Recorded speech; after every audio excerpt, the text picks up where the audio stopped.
రెండోది సమ్మక్క సారలమ్మ జాతర చుట్టూ అనేకమైనటువంటి టెంపుల్స్ ఉన్నాయి సార్, అనేకమైన పర్యాటక కేంద్రాలు ఉన్నాయి సార్. సో ఇక్కడ కూడా ఇన్ఫ్రాస్ట్రక్చర్ పెంచాల్సినటువంటి అవసరం ఉంది సార్. అక్కడ మౌలిక సదుపాయాలు పెరగడం వల్ల పర్యాటకులు కూడా పెరిగిపోతారు సార్. ఇంకా నేను మా కుటుంబంతో ఆదివాసి గూడాలకు ఒకసారి పోయినటువంటి సందర్భంలో సార్, అక్కడ చాలా చారిత్రాత్మకమైనటువంటి ఆది మానవుల కాలం నాటి చరిత్ర కొంత అక్కడ ఉంది సార్. వాటిని కూడా ఈ సమ్మక్క సారక్క జాతర అంటే అది ఒక్క జాతరే కాదు సార్, దాని చుట్టూ ఇన్ని అంశాలు ముడిపడి ఉన్నాయి సార్ అక్కడ పోవడానికి కారణం. అలాగే హెల్త్కి సంబంధించినటువంటి సార్, కోట్లాది మంది వచ్చినప్పుడు హెల్త్ ఇష్యూస్ ఉంటాయి సార్, అంటురోగాలు వస్తూ ఉంటాయి, రకరకాల సమస్యలు వస్తూ ఉంటాయి. కాబట్టి రాష్ట్ర ప్రభుత్వం అన్ని శాఖలతో సమన్వయం చేసుకొని ఆ జాతరను విజయవంతం చేయాలని కోరుకుంటా ఉన్నాం సార్.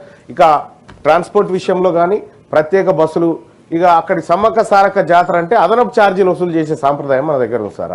ఈ ఆర్టీసీ బస్సులు వేసి అదనపు ఛార్జీలు వసూలు చేసి జాతర స్పెషల్ అని రాసి ఇంకా దాని మీద 100 రూపాయలు ఉంటే 200 తీసుకుంటారు. అటువంటిది లేకుండా సో ప్రజలందరూ ఫ్రీగా పోయేటట్టు, మరి అక్కడికి ఈ జాతరకు పోతుంది కాబట్టి మహిళలకు ఉచిత బస్సు లేదనేటువంటి కార్యక్రమం కూడా తెరపైకి వచ్చే అవకాశం ఉంది. కాబట్టి మహిళలందరికీ ఫ్రీగా సమ్మక్క సారక్క జాతర పోవడానికి విస్తృతంగా రాష్ట్ర వ్యాప్తంగా అన్ని జిల్లాల నుంచి ఏర్పాటు చేయాలని తమ ద్వారా కోరుతా ఉన్నాను.